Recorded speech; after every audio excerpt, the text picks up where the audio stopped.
pessoal, bom dia aí, boa tarde e boa noite aos meus alunos do segundo ano de enfermagem. E hoje a gente vai conversar um pouco sobre prevenção da violência, álcool e drogas. Sabemos que a adolescência é uma fase marcada por várias transformações psíquicas, físicas, sociais. E nessa fase, o jovem ele pode estar vulnerável a vários tipos de comportamento que podem fragilizar a sua saúde. A preocupação com os jovens vem aumentando nos últimos tempos, pois percebe que cada vez mais crianças e adolescentes estão envolvidos em crimes, em atos de violência, em uso de drogas, em uso de álcool. E isso, pessoal, acaba afetando esse jovem e produzindo um efeito cascata que acaba afetando todos que estão envolvidos ao redor dele, seja a escola, seja a família ou até seja ele mesmo. A condição social desse jovem é muito influente e às vezes até contribui para o uso ou não de drogas. A maioria deles usam essa droga como se fosse uma espécie de fuga da sua realidade. E os prejuízos, pessoal, são imensos no âmbito da área da saúde.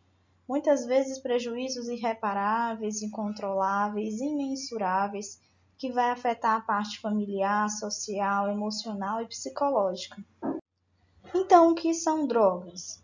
Segundo a Organização Mundial da Saúde, define que drogas são substâncias químicas que podem ser de origem natural ou sintética e que podem afetar o sistema nervoso central, causando várias alterações no organismo dessa pessoa, no comportamento, na mente, e é como se essa droga ela exercesse uma ação diferenciada no organismo desse indivíduo, causasse uma alteração a nível de célula, a nível de tecido, a nível de órgão. Nós temos aqui as estatísticas que eu encontrei aí no portal da Fiocruz, aqui no Brasil, em relação ao consumo abusivo de drogas. No Brasil, a maconha, pessoal, é a droga mais consumida, uma droga ilícita, uma droga proibida. 7,7% dos brasileiros de 12 a 65 anos relataram que já usaram alguma vez na vida. Em segundo lugar, nós temos a cocaína em pó. 3,1% da população já relataram que consumiram ela. Aproximadamente 1,4 milhões de pessoas entre 12 e 65 anos relataram ter feito uso de crack ou similar uma vez na vida, que corresponde a 0,9% da população dessa pesquisa. E a gente percebe uma porcentagem diferencial entre homens e mulheres, pois os homens, de acordo com essa pesquisa, fazem uso de droga de 1,4% a mais que as mulheres. As mulheres representam 0,4%. Então, a gente observa com esses dados o quanto é preocupante em relação às várias idades. A gente vê aí de crianças de 12 anos, né, na fase da adolescência, até a fase de idoso mais de 65 anos. Essa preocupação com esse uso abusivo aí de drogas. A Organização Mundial da Saúde, ela classifica o uso abusivo de drogas como uma doença social epidêmica, como se fosse uma espécie de epidemia. E ela relaciona esse uso abusivo entre 3 elos fundamentais. Então, nós temos aí o agente, que é a droga em si, que a gente pode considerar drogas lícitas e não ilícitas. Podemos considerar aí o álcool, né, o cigarro, o crack, a maconha, o êxtase. Todas essas drogas aí, lícitas e não ilícitas. Nós temos o hospedeiro, que é a pessoa que vai fazer uso dessa droga. Que aí pode ser uma criança, pode ser um jovem, pode ser um adulto, ou pode ser até um idoso. Pelas estatísticas, é mais comum do uso através de jovens. Nós temos o terceiro elo, que é o ambiente. E esse ambiente ele pode ser um influenciador negativamente desse uso abusivo, ou ele pode agir positivamente. Por exemplo, a escola.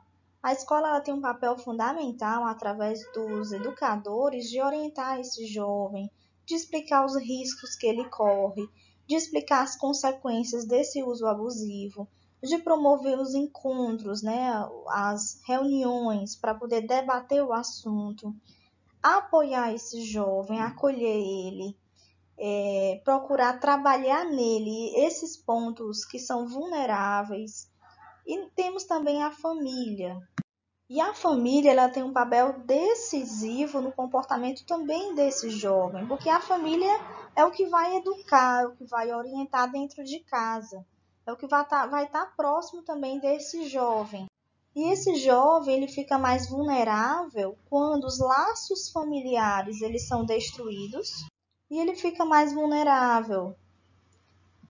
Nós temos aí outro ponto, que é o grupo ou a turma, tá? Então, esse jovem, esse adolescente, ele está sempre inserido em um grupo de amigos, em uma turma, que esses amigos podem levar ele para esse mau caminho, né? Podem fazer com que esse jovem, pela curiosidade, ele experimente essa droga, tá? E ele acabe fazendo esse uso abusivo e chegando até um ponto mais crônico, né? Um ponto aí de ter vícios, de não ter mais esse controle, tá?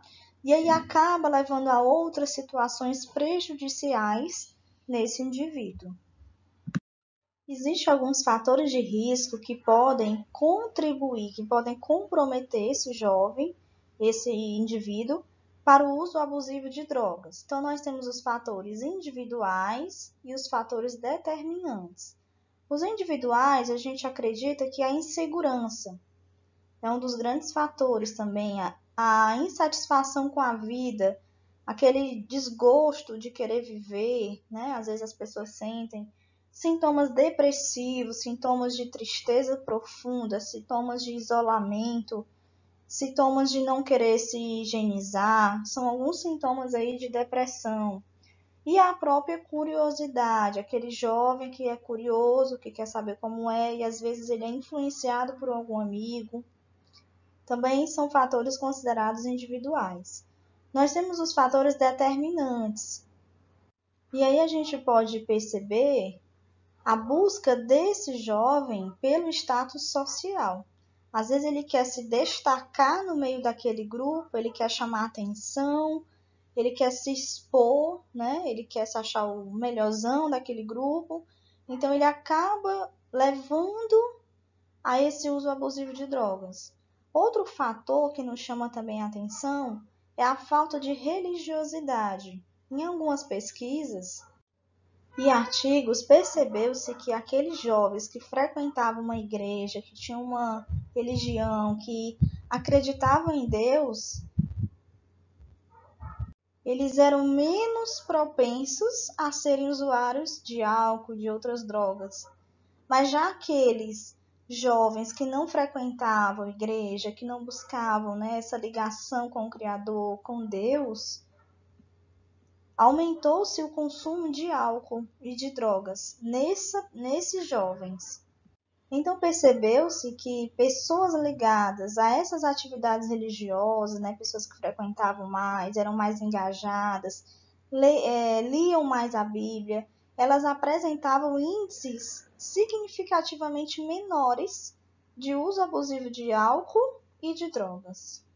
Então percebemos aí que a igreja, né, que essa religião, ela tem um papel fundamental de fazer com que esses jovens aprendam a entender que o envolvimento aí de drogas, esse consumo abusivo, não traz benefícios para ele e que considera como a igreja como um fator primordial, um fator protetor contra o uso abusivo de drogas. Então, nós temos aí vários artigos, várias literaturas dizendo o quanto é importante essa espiritualidade, né, entre os jovens.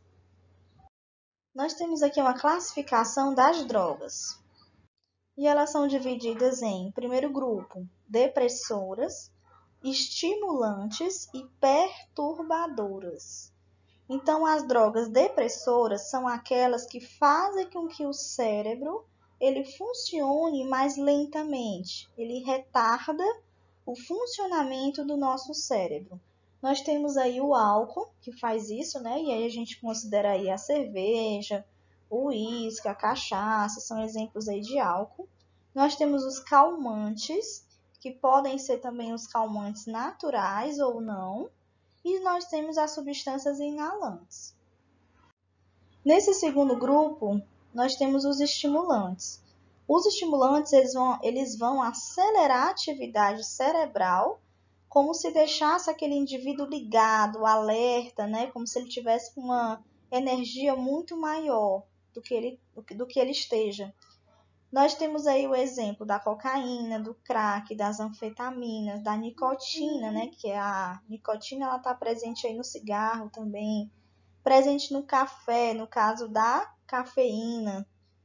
Nós temos o terceiro grupo, que são as perturbadoras, né? Que vão causar distorções no funcionamento do cérebro, que vão provocar alterações aí, causando delírio, alucinações, dificuldade na percepção sensorial, a pessoa perde a noção de espaço, de tempo.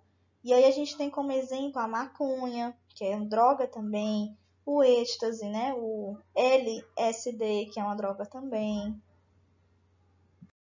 Aqui nós temos as drogas mais usadas aí entre jovens, crianças e adultos, e até mesmo idosos. Nós temos a cocaína.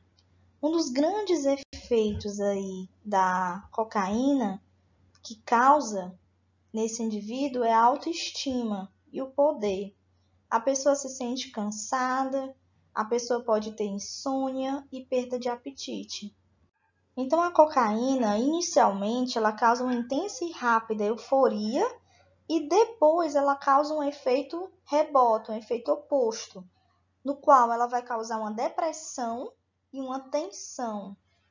Algumas pessoas podem ter também uma frequência cardíaca mais elevada, convulsões e espasmos musculares. Então, com esse uso contínuo da cocaína, esse indivíduo ele pode ter um efeito cada vez mais estimulante no sistema nervoso central, que pode levar a uma perda do tecido cerebral dessa pessoa e causar danos irreversíveis na área da inteligência. Cerca de 40% dos usuários de cocaína eles tornam-se dependentes e 2% dos jovens brasileiros já relataram terem experimentado a cocaína. Aqui nós temos outra droga bem utilizada hoje, é o êxtase. O êxtase é considerado uma droga psicoativa e ela foi produzida numa indústria farmacêutica no ano de 1914. No intuito, inicialmente, era ser uma droga que causasse uma supressão do apetite, mas ela nunca foi utilizada para essa finalidade. Então, nos anos 60, começou a ser utilizado por psicoterapeutas para elevar o ânimo de pacientes e na década de 70 passou a ser consumido principalmente aí pelos estudantes universitários. Porém, pessoal, essa droga ela é proibida em vários países, inclusive aqui no Brasil. O êxtase ele pode ser utilizado aí via intravenosa, mas também por via oral, que é a via mais comum utilizada. Pessoal, o uso dessa droga, inicialmente, ela causa um estado de alerta, um maior interesse sexual, uma sensação de bem-estar, uma grande capacidade física e mental, uma sensação de euforia, de extroversão. Porém, com o uso abusivo e contínuo dessa droga, vai gerar um efeito indesejado, como, por exemplo, o aumento da tensão muscular, da atividade motora, o enrijecimento e dores musculares, principalmente nos membros inferiores e na coluna lombar, perda de apetite, boca seca, insônia, aumento da pressão arterial, agitação, alucinação, ansiedade, crises de pânico. Então, a gente está vendo aí que são vários efeitos negativos que o êxtase pode causar. Fora que o indivíduo ele vai ter uma dificuldade também de concentração e pode levar a uma depressão. E pode levar também um aumento da temperatura no corpo e levar a pessoa à morte. Então, é uma droga muito perigosa. Aqui nós temos a maconha, que é outra droga bem utilizada aqui no Brasil e em outros países.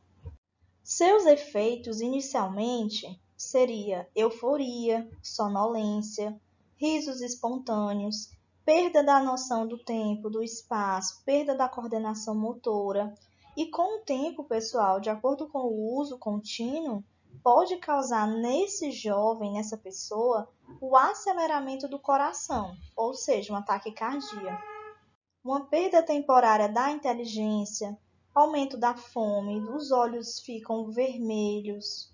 E quanto maior a quantidade de maconha, a pessoa pode ter alucinação, ilusões, ansiedade, pânico, impotência sexual, angústia. Então, gente, os efeitos a longo prazo, eles são muito danosos. Pode até gerar um fator de risco para desenvolver o câncer de pulmão, a bronquite, a arritmia cardíaca, afeta o sistema imunológico e diversas outras patologias que pode afetar também.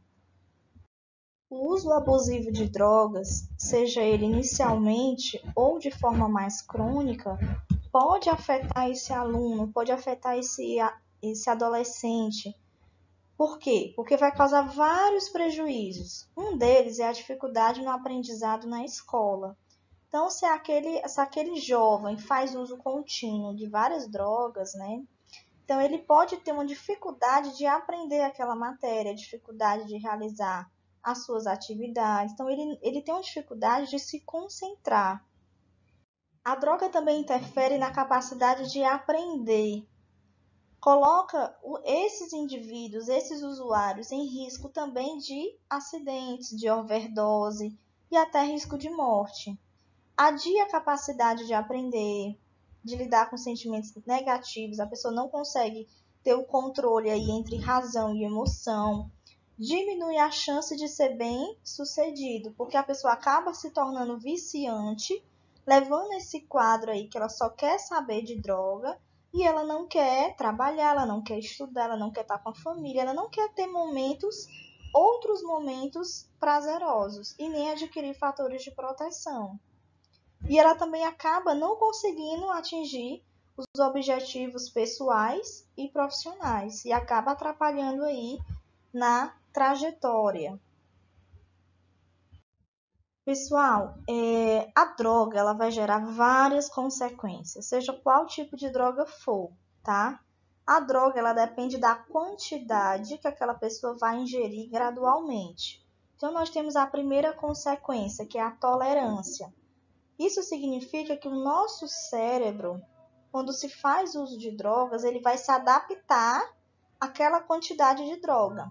Porém, com o tempo, ele vai exigir cada vez maior que esse usuário ele aumente essa quantidade para que ele sinta prazer, para que ele se sinta bem, tá? Então, o cérebro acaba se tornando aí dependente também de uma quantidade cada vez maior para que esse indivíduo consiga atingir o efeito anterior que ele sentia. O segundo ponto é a dependência física. Pessoal, o nosso corpo ele é totalmente interligado à região do cérebro e o sistema nervoso central, que vai controlar aí os nossos movimentos, a nossa coordenação motora, os nossos músculos. Então, à medida que esses usuários de droga vai se tornando cada vez mais dependente fisicamente, é como se o corpo dessa pessoa ela pedisse cada vez mais uma dose maior, porque ela vai se acostumando. Então, à medida que essa pessoa ela tira essa droga bruscamente, ela pode ter uma crise de abstinência. Então, ela pode ter aí crises de alucinação, tremores musculares, sensação de ilusão, tá? Várias outras sintomatologias em relação à dependência física. O terceiro ponto é a dependência psicológica. Nessa dependência psicológica, é como se o usuário de droga ele fosse dominado pela vontade cada vez mais de usar essa droga, o qual ele está habituado a usar. Então, na cabeça dele, ele pensa que ele não consegue mais viver sem aquela droga. É uma dependência totalmente. E acaba que a ansiedade se instalando e aumentando cada vez mais. E com o tempo, ao invés dessa droga causar uma sensação de bem-estar, ela vai causar o contrário, que é uma sensação de mal-estar, dependendo psicologicamente daquela droga. Então, como a gente está vendo aqui, droga não faz bem, ela só prejudica o nosso corpo. Pessoal, alguns estudos relataram alguns fatores de proteção contra as drogas.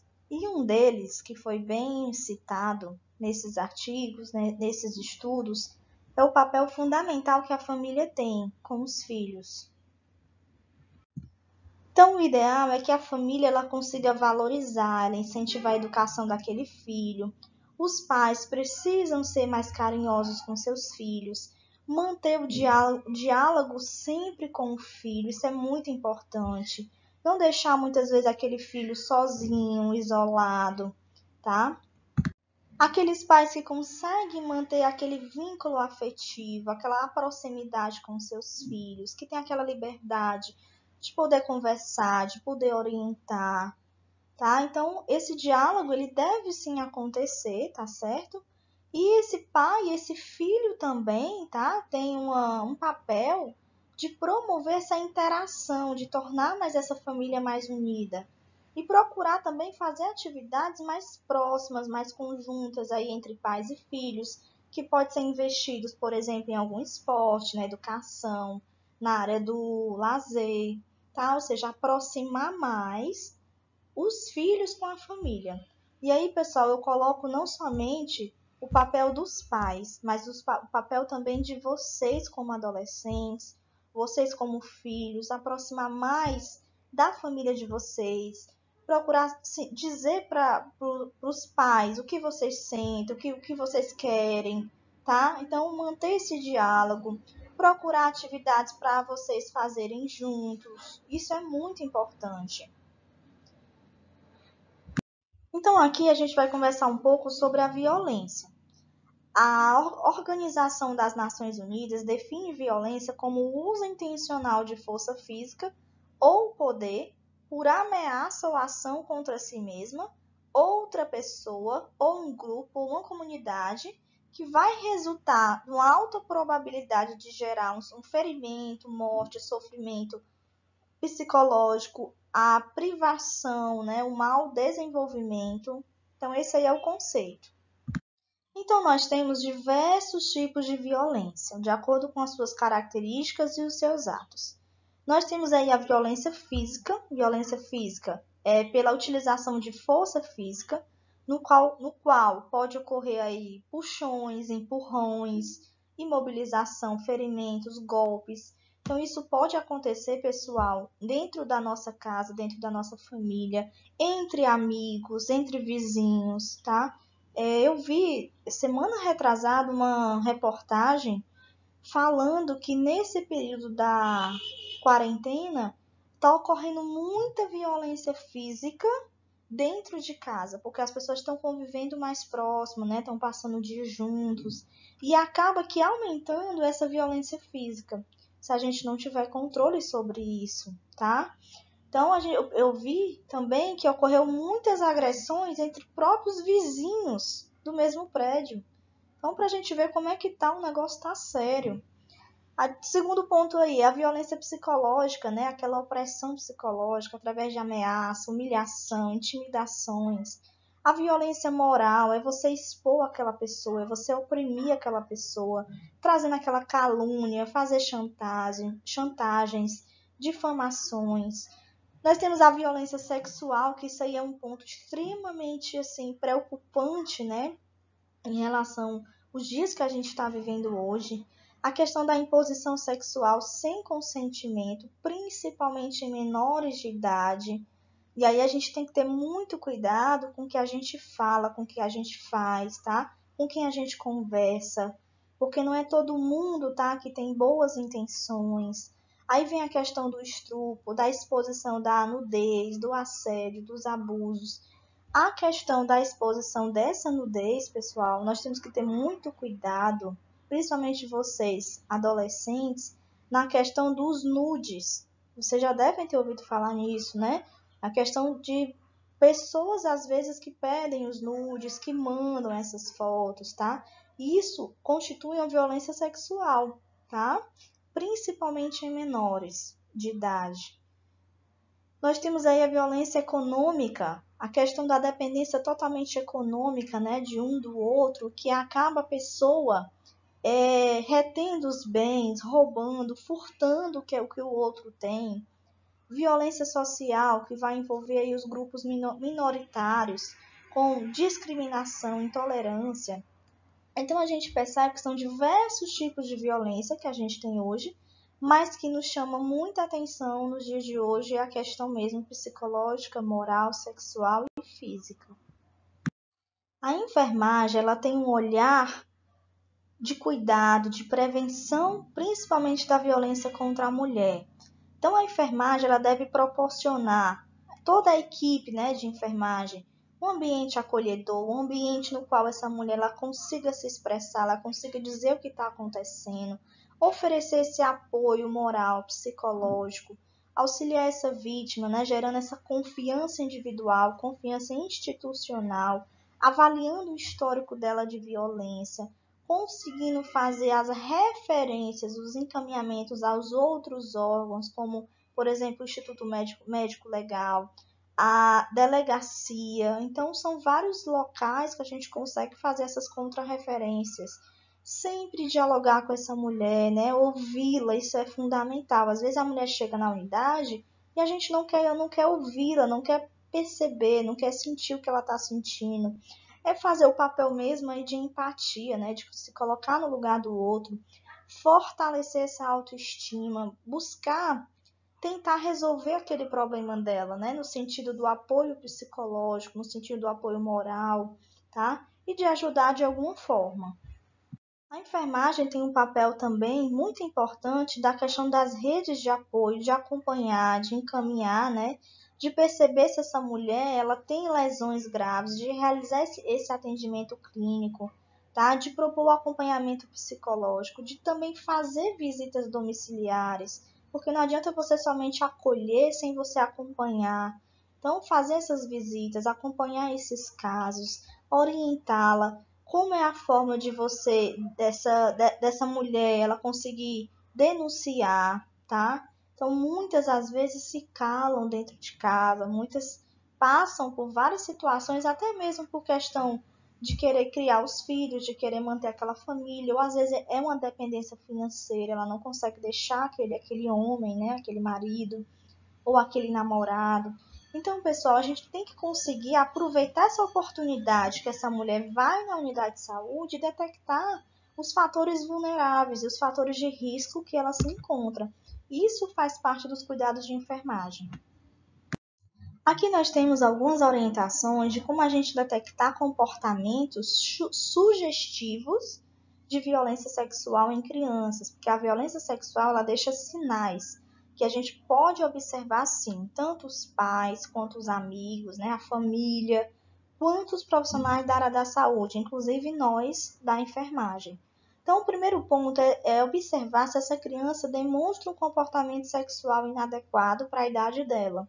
Se ela se isola, se ela se retrai, se ela tem um comportamento agressivo, irritado, se ela tem medos inexplicáveis, medo de lugar, medo de pessoas, se ela apresenta mudanças nos hábitos alimentares, se ela tem problemas de insônia, né, problemas de sono, se o desempenho escolar dela está prejudicado, se ela desenha ou faz brincadeiras sexuais que sugerem a violência, às vezes a criança ela quer se expor, né, seja ela aí o menino, a menina, quer se expor muitas vezes através de desenhos, para explicar o que está sentindo. Se a criança, né, ou esse adolescente, ela apresenta comportamento autodestrutivo, como por exemplo, se corta, causa arranhão, corta o próprio cabelo, é um comportamento de agressividade. Se apresenta sinais físicos, como por exemplo, dor, ferida, principalmente aí nos órgãos genitais, tá? E também se essa criança, se esse adolescente, ele chega com presente, né, dizendo que ganhou de alguém, ou dinheiro, que não tem uma origem, não tem uma explicação, tá? Então, aí são alguns pontos fundamentais que nós da equipe de enfermagem, a gente precisa observar nessa criança e nesse adolescente, tá? Ter todo esse cuidado e orientar também a família a observar esses pontos importantes. E aí, pessoal, a gente tem alguns pontos aqui que eu não falei no slide anterior, ainda sobre a violência, que é os pontos importantes que esse homem, né, que esse marido, que esse adolescente, ele precisa ter para controlar, às vezes, essa agressividade e ele não perder a cabeça e levar a um ato de violência. Primeiro ponto, aprender a ouvir a sua esposa com atenção, entender os seus desejos. A mulher, ela tem vários desejos diferentes do homem, tá? E toda e qualquer decisão, ela precisa ser dialogada. Quanto mais atentamente você ouvir, né, você rapaz, você homem, ouvir essa mulher, mais fácil chegará a um acordo. Os meninos, os homens, precisam aprender também a separar a pessoa do problema, né? Falar com clareza o que gosta, o que não gosta, sem atacar, sem humilhar. Buscar entender os seus argumentos e pontos de vista dessa mulher, tá? Expressar os seus, tentar negociar, ou seja, tentar trazer resolução para os conflitos. E sempre, pessoal, não alimentar discussão, que isso aí serve para homens e para as mulheres, tá?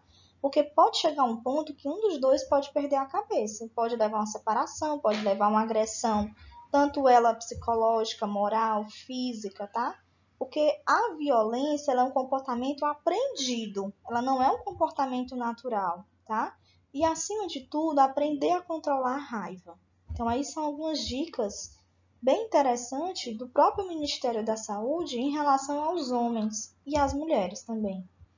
Então, aqui a gente vai entender nesse slide o que é o álcool, o que é o alcoolismo. Então, pessoal, o álcool ele é uma droga depressora do sistema nervoso central. Ele vai agir nas gorduras presentes nos nossos tecidos corporais, que são os nossos lipídios, inclusive nas membranas das células, tá? E ele vai envolver e vai proteger o cérebro, que também pode chegar ao ponto futuramente de prejudicar. Então, o álcool ele tem um poder destrutivo, porque ele pode causar essas lesões aí nos tecidos de gordura. Já o alcoolismo ele é uma doença, que significa um consumo exagerado, consumo compulsivo de bebidas alcoólicas, que pode chegar a degradar a vida pessoal, familiar, social, profissional. E esse uso inconstante, esse uso descontrolado, vai gerar consequências irreversíveis. Aqui nós temos algumas estatísticas do alcoolismo. Nos países desenvolvidos, o álcool ele é o terceiro fator de risco para morbimortalidade. Terceira causa do absenteísmo, ou seja, da falta no trabalho, o aumento de número de aposentadorias precoces, aumento de acidentes de trânsito e de trabalho, consequentemente aumenta a ocupação de leitos hospitalares. Então, gente, o alcoolismo ele é um problema de saúde pública, tá? Essa foto aqui mostra pra gente uma estatística do consumo exagerado de álcool em uma festa, por exemplo, 43,7%. Se ele conseguiu com algum amigo influenciou, 19,8%. Se ele foi lá e comprou, né, no mercado, na loja, no bar, no supermercado, 12,7%. Conseguiu com alguém da família, seja ele um pai, uma mãe, um tio, né, alguém próximo, 9,7%. Conseguiu através de outro modo, 5,1%. Ou pegou em casa sem permissão. Às vezes está ali disponível, né? E o adolescente vai lá e pega. Comprou de algum vendedor de rua, 2,3%. Ou deu dinheiro, conseguiu esse dinheiro e deu dinheiro para alguém comprar. Mas não sendo ele, 1,9%. Então aqui a gente tem a fisiopatologia de como é que esse álcool ele consegue agir no corpo. Nós temos aqui a molécula de etanol, que fica aí dentro desse álcool, né, dessa bebida alcoólica. Pequena parte dessa molécula vai cair na corrente sanguínea através da mucosa da boca. São necessários de 15 a 60 minutos para que todas essas moléculas de etanol elas entrem nessa circulação e elas consigam se espalhar pelo corpo através dos vasos sanguíneos. E aí moléculas de etanol elas são transportadas pelos vasos sanguíneos para os órgãos como o cérebro, o coração, o fígado, o rim. Aqui nós temos a quantidade de álcool, só para vocês terem uma ideia. Quantidade de álcool no sangue em miligramas de álcool por decilitro. 400 miligramas de álcool por decilitro de sangue pode gerar nesse indivíduo uma insuficiência respiratória, um coma ou até chegar à morte, tá? Para vocês terem uma ideia, 14 miligramas de álcool por decilitro equivale a 350 ml de cerveja, ou 150 ml de vinho, ou 40 ml de uísque. Meus queridos alunos, aqui nós temos duas tabelinhas para explicar para vocês o quanto é importante a gente ter os fatores de proteção, tá? E a gente diminuir os fatores de risco para desenvolver um problema mais sério no futuro. Por exemplo, aqui a gente tem quando os adolescentes eles se tornam adultos. Então, na fase de adolescência, essa pessoa ingeriu álcool e quando essa pessoa se tornou adulta, a porcentagem de virar dependente de álcool, os que beberam pesado, cerca de 70%, os que beberam regularmente, 50%, e os que não beberam de jeito nenhum, olha como a porcentagem é bem menor, de 5%. Virar dependente de drogas ilícitas, e aí a gente tem a maconha, o crack, o êxtase, né? Várias drogas ilícitas. 70%. A gente tem de pessoas que fizeram uso de drogas na adolescência, elas podem ter uma chance de 70% de continuar na fase adulta, tá? Desenvolver depressão, transtorno mental. Grande chance de pessoas que beberam pesado mesmo, em grande quantidade, na fase de adolescente. 30% os que beberam regularmente. E os que não beberam de jeito nenhum, olha a diferença aí de 10% para 75%. Então, pessoal, o que eu quero dizer é que os riscos do álcool, tá? Essa ingestão excessiva, descontrolada ou até mesmo inicial para o comportamento desses jovens pode causar várias consequências. Nós temos aí consequências de engravidar, certo? Tem 30% de chance aí de pessoas que beberam pesado, pegar uma doença sexualmente transmissível, ou seja, uma IST, tá?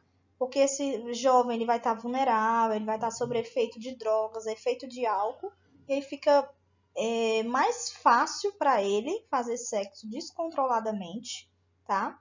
Sofrer um acidente de carro, a questão da bebida não combina com direção, envolver-se em brigas, tá?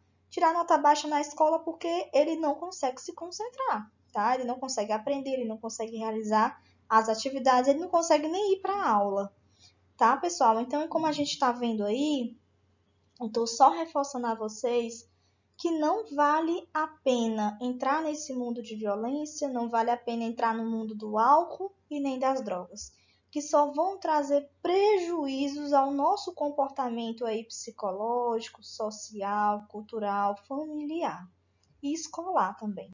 Então, meninos, como eu falei em relação ao uso abusivo do álcool, ele vai causar vários problemas psicológicos, sociais, né?